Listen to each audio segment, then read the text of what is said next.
Was Adam and Eve truly the very first story of humanity? Or is their tale part of a much older tradition, whispered across millennia, shared by civilizations we have long forgotten? Long before the Torah, the Bible, or the Quran, humans looked to the earth and sky, to rivers and clay, seeking to explain the unexplainable. Where did we come from? From Mesopotamia to Egypt, from the mountains of Greece to the rivers of India, from China's ancient flood legends to the sacred texts of Abrahamic faiths. Every culture asked the same question. Every culture told a story of first parents, of survival, of divine creation. In these myths, we find both the miraculous and the morally complex. Stories of siblings who married to repopulate the earth, of humans molded from clay, of floods that wiped away the old to make way for the new. This video explores the forgotten myths of humanity, the stories that predate Adam and Eve, that shaped our ancestors' understanding of life, and that continue to echo in the narratives we inherit today. Our journey begins in Mesopotamia, the cradle of civilization, between the Tigris and Euphrates rivers, around 2100 to 1800 BCE. Here, in the Fertile Crescent of Sumer, humanity first recorded its earliest myths, not just as stories, but as windows into how ancient people understood life, creation, and the human condition. Among the oldest texts are the Atrahasis epic and the Enuma Elish, written in cuneiform on fragile clay tablets. In these tales, humans are not born from love or chance. They are deliberately created by the gods, molded from clay, infused with divine essence, and given life for a purpose. In the Atrahasis, the gods tire of their endless labor. They are powerful, immortal, but burdened with work, digging canals, tending the earth, sustaining the world. To relieve themselves, they seek a solution, a servant race, a creature that can toil in their place. The goddess Nintu, also called Mami, mixes clay with the blood of a slain god, shaping the first humans. These early humans are mortal, fragile, imperfect, yet alive and bound to serve the god's will. This is a pattern repeated in Mesopotamian myth. Clay is the substance of life, malleable and humble, but divine breath transforms it into human consciousness. Humanity begins as both earth and spirit. Then comes the flood. In the Epic of Gilgamesh, around 2100 BCE, the gods, frustrated by humanity's noise and disobedience, decide to wipe them out. Atrahasis survives by building a boat, preserving life. This story bears striking resemblance to the later story of Noah. Survival through divine instruction, a single family tasked with preserving the species, and a fresh beginning for humanity. Notice one important feature. These myths never explicitly focus on sibling marriage. Humanity is fragile, often in small groups, but the assumption is that the first humans will multiply. The mechanics of procreation are left implicit. Yet the idea of originating from a single pair is clear. One first family, from whom all others descend. The Mesopotamians emphasize mortality, duty, and the consequences of defying divine order. Their humans are clay and blood, ephemeral yet necessary. And from these stories, we see the earliest recorded reflections on what it means to be human, created by gods, dependent on divine will, and set into a world of both danger and necessity.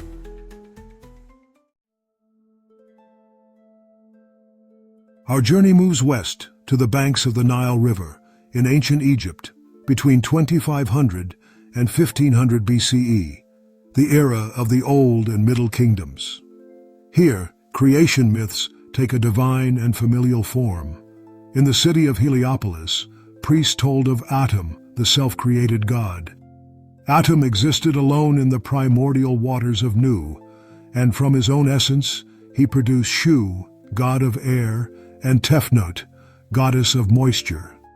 These children, born of a single deity, were siblings, and yet together they brought forth the rest of the cosmos.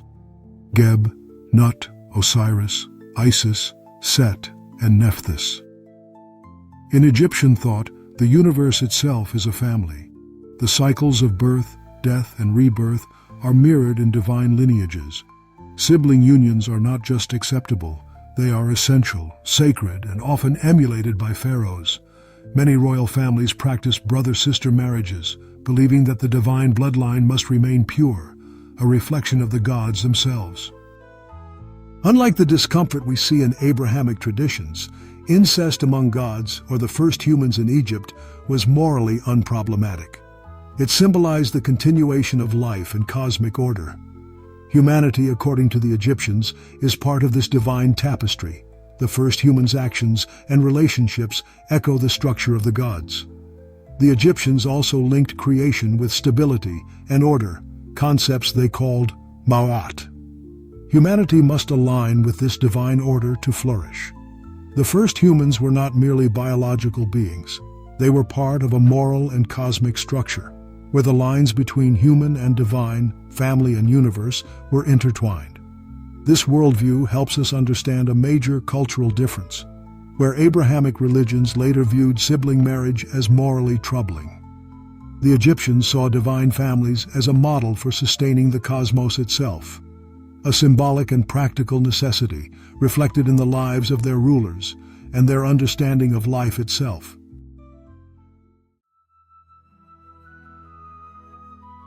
Our journey now takes us to ancient Greece, between 800 and 300 BCE, where myths explore human origins with a unique blend of symbolism and morality.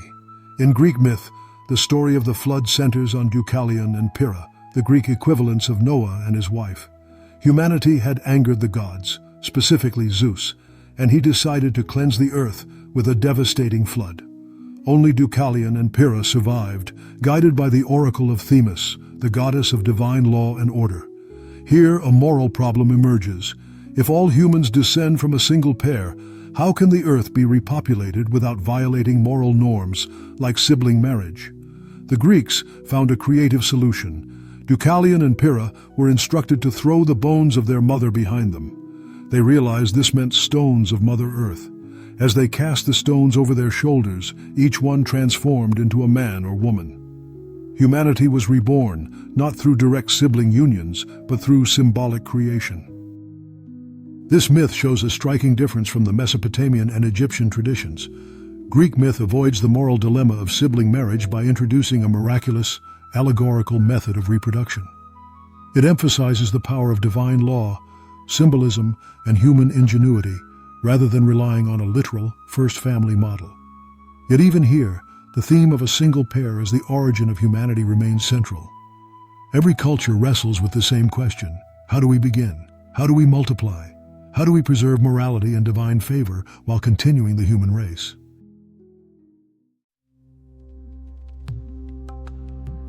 Our journey now moves east to ancient India, between 1500 and 500 BCE, during the Vedic period, when some of the earliest Hindu texts were composed. Here, myths of creation and survival are deeply intertwined with the cycles of the cosmos. At the heart of these stories is Manu, the first man who is warned by the god Vishnu of a great flood that will destroy the world.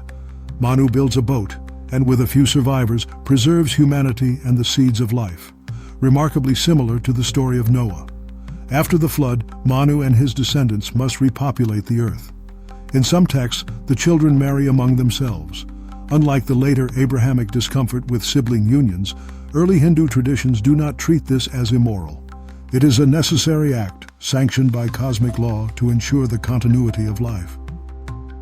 This reflects a profound principle in Hindu cosmology: the cosmic cycle. Creation, destruction, and recreation are recurring patterns. Humanity has multiple beginnings, and divine guidance ensures its survival. Moral rules, including prohibitions on incest, emerge gradually and contextually, not as rigid laws at the dawn of time. The Vedic myths show that in the earliest stories of humanity, necessity often shaped morality. Survival, divine instruction, and the renewal of life were paramount. Humanity's origin is both practical and symbolic, a reflection of the eternal dance between the mortal and the divine.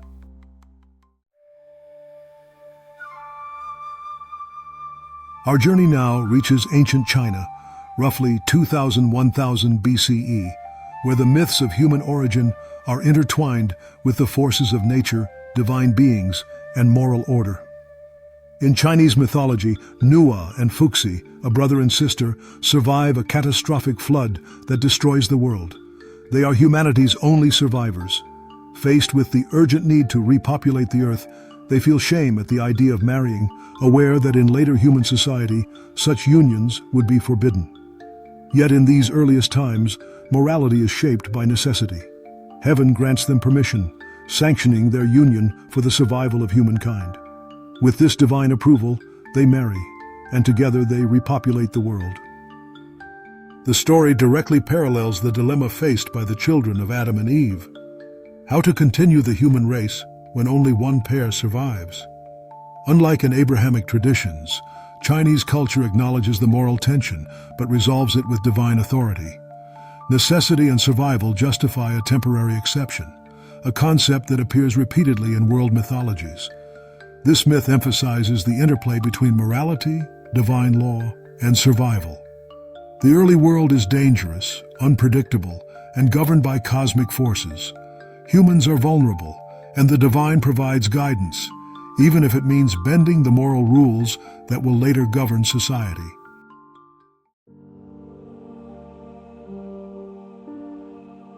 Our journey now returns to the story most familiar in the West and the Middle East: Adam and Eve, central figures in Judaism, Christianity, and Islam. These texts were compiled between 1200 BCE, oral traditions, and 100 CE, written forms, capturing humanity's beginnings in the sacred words of Scripture. According to the Hebrew Bible, Adam was formed from dust, and Eve from his rib. They dwelled in Eden, a perfect paradise. Their children, Cain, Abel, and Seth, became the first humans tasked with continuing the human race. Here lies the theological challenge. If all humanity descends from one couple, their children must have intermarried. How could this be morally acceptable? Jewish scholars propose several solutions. Temporary allowance of sibling marriages, a one-time exception until humanity grew sufficiently. Additional humans created but unrecorded. Not all offspring of God were mentioned. Cain may have married a woman from another family created by God. Symbolic interpretation. The story communicates moral and spiritual truths rather than strict biological facts. Christianity inherited this narrative and later emphasized original sin, interpreting Adam and Eve's actions as the first moral failure, shaping humanity's need for redemption. Islamic tradition frames Adam as a prophet, and humanity begins with him. Scholars discuss the same moral and practical questions, often emphasizing that early marriages among Adam's children were exceptional and divinely sanctioned. Across these three Abrahamic traditions, the story grapples with divine justice, human survival, and moral evolution. What is forbidden now, incest, disobedience, may have been permitted under God's wisdom at the dawn of humanity. The narrative balances ethics, necessity, and divine intention, offering both literal and allegorical readings.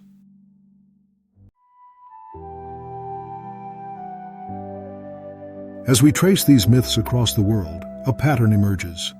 Humanity has always sought to answer the same profound question: where do we come from? In Mesopotamia, 2100 to 1800 BCE, humans are molded from clay and divine blood, fragile and bound to serve the gods. Floods cleanse the earth, emphasizing survival and obedience.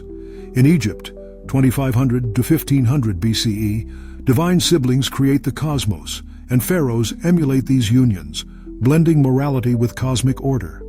In Greece, 800 to 300 BCE, Deucalion and Pyrrha repopulate the earth by throwing stones, avoiding moral dilemmas while preserving symbolic meaning. In India, 1500 to 500 BCE, Manu and his descendants survive floods, with early sibling marriages accepted as cosmic necessity, part of the cycle of creation and recreation. In China, 2000 to 1000 BCE, Nuwa and Fuxi, brother and sister, survive a flood and repopulate humanity with divine sanction, resolving moral tension through heavenly authority. In Abrahamic traditions, 1200 BCE, 100 CE, Adam and Eve's children continue humanity with theological explanations for sibling marriages emphasizing temporary exceptions, symbolic readings, or additional humans. These myths reveal recurring themes: creation from clay, divine intervention, survival through floods, and first pairs tasked with repopulation. The moral dilemmas, particularly sibling marriages, are handled differently across cultures, sometimes permitted, sometimes symbolic, sometimes circumvented altogether.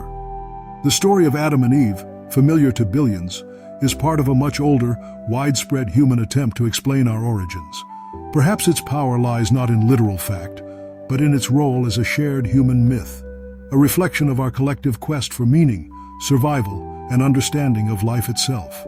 Maybe across every civilization, humanity has always asked the same questions. Who are we? Where did we come from? And through story, we seek answers that connect us to the divine, to the earth, and to each other. In the myths of Mesopotamia, Egypt, Greece, India, China, and the Abrahamic traditions, we see the shared human search for our first parents, for the meaning of creation, and for our place in the universe. Perhaps this search, more than any literal detail, is the story that belongs to all of us. As our journey through the myths of humanity comes to an end, one thing becomes clear. Across time, space, and culture, humans have sought to understand their origins. From the clay of Mesopotamia to the divine families of Egypt, the symbolic stones of Greece, the cosmic cycles of India, the heavenly sanction in China, and finally the stories of Adam and Eve, a shared theme persists: humanity grappling with creation, survival, and morality. Perhaps the true power of these stories is not in their literal details, nor in resolving every ethical dilemma. Their enduring significance lies in their ability to connect us, across continents and centuries, to the mysteries of life itself, to the question that every generation asks: who am I? Where did I come from? Through myth, we find both wonder and reflection. We see the struggles, the creativity, and the wisdom of our ancestors as they sought to explain existence, survival, and the divine. Perhaps the story of Adam and Eve, like every first parent myth, is less about literal beginnings and more about our collective journey, our search for meaning, and the timeless question of where we truly come from.